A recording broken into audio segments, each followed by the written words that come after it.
Welcome, everyone, to Women of Honor Wednesday. My name is Joe Dombrowski. It's my pleasure to be sitting in this week, coming your way from Stage AE in Pittsburgh, Pennsylvania. Let's go to Nick Lendl for this week's introduction.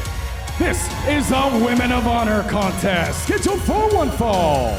Introducing first, making her way to the ring from the Ice Gardens of Bloomington Bates, weighing in at 1,000 snowflakes, Lady Frost. I want to thank you so much for supporting Women of Honor, no matter how you choose to do it, across our social media outlets, and of course, ROHWrestling.com and Honor Club as well. A debut this week on Women of Honor Wednesday as we get our first look at Lady Frost, an individual that brings an ice-cold demeanor into the ring, but a very natural athletic background. Her very first match in her pro career was on Global TV, so she's used to pressure, but will that prepare her for the most competitive women's division in wrestling today? Let's send it back to Lendl to find out. And her opponent from the great state of Pennsylvania, Jenny Rose. A lot of eyes have been on Jenny Rose coming out of the War of the Worlds tour, and certainly the G1 Supercard in Madison Square Garden. Many were surprised to see Jenny Rose run to ringside and attempt to have the back of the Women of Honor World Champion Kelly Klein, as she had to deal with the debuting Allure, Mandy Leon, Angelina, and Velvet Sky. Jenny Rose, a storied history with Kelly Klein. They had a wild no disqualification match back in the month of January, but it seems as though the threat of the Allure into Women of Honor may have caused Jenny Rose and Kelly Klein to reconcile. Referee Joe Mandek signals for the Code of Honor. We get that. And we are underway, Lady Frost and Jenny Rose. You gotta wonder if the Jenny Rose-Kelly Klein relationship is one that's built on mutual respect. Is it one built on necessity? With the numbers game the Allure has brought into Women of Honor, and certainly their attitude is unbecoming of what Women of Honor has been built on for the past 4 years as well. I'm not going to knock anyone in the Allure. They're very dangerous. They're incredible athletes. They could beat anybody on any given day, as Rose gets two, but it seems that they favor the style over substance a little bit. It seems they favor the numbers game over the art of competition, and those are things that certainly the rest of the Women of Honor roster seem to have taken some umbrage with, as Jenny Rose looking good in the early going with Lady Frost.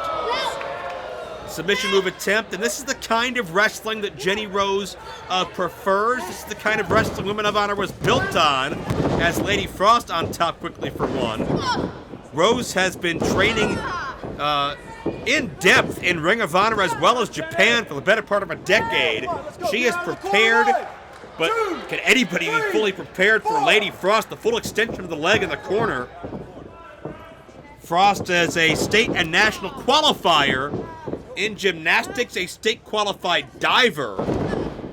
Certainly her agility, her body control, her leverage, very well documented throughout her athletic career, and a bit of a dismissive cover on Jenny Rose. I would not advise that here in Lady Frost's debut.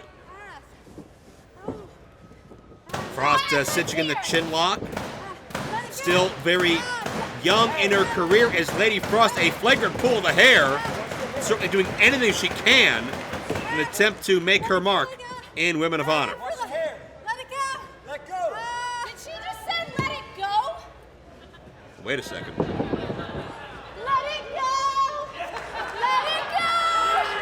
Well, I think Lady Frost's strategy may have been frozen in time for a moment as she lost her focus. Jenny Rose has no time for such games. She's trying to make a statement here. Spinning sidewalk slam connects. Fisherman suplex. Could this be all? No. That was a textbook bridge by Jenny Rose a moment ago on the tips of the toes. But Lady Frost still finds a way to get out of the fall. And Jenny Rose does not connect with Lady Frost in the corner. And there you see the agile nature that Lady Frost brings to the game. So tough to prepare for your opponent when you don't know what direction they're coming from. Rose is in trouble here. And Lady Frost, she calls that the snowball fight. And she connected flush, did Lady Frost. This could do it, hook in the leg. Upset this week, no. Now the snowball has led to victory for Lady Frost in her career, but not on this day. And complaining to the official won't get you anywhere. Roll up, and Jenny Rose again capitalizing off of the lack of focus here as Lady Frost walks in to the no doubt, and that'll do it. Here is your winner, Jenny Rose. It was the cold temper of Lady Frost that helped lead to a Jenny Rose victory. But what is the status of the relationship of Jenny Rose and the Women of Honor World Champion Kelly Klein, and what will happen if and when Jenny Rose steps into the ring with the allure? Is the disdain for the allure enough for Rose and Klein to mend their fences? And how will the look, the image, the feel, the vibe of Women of Honor move forward if the allure get their way in the end? That'll do it for Women of Honor Wednesday. I'm Joe Dombrowski. Thank you so much for watching.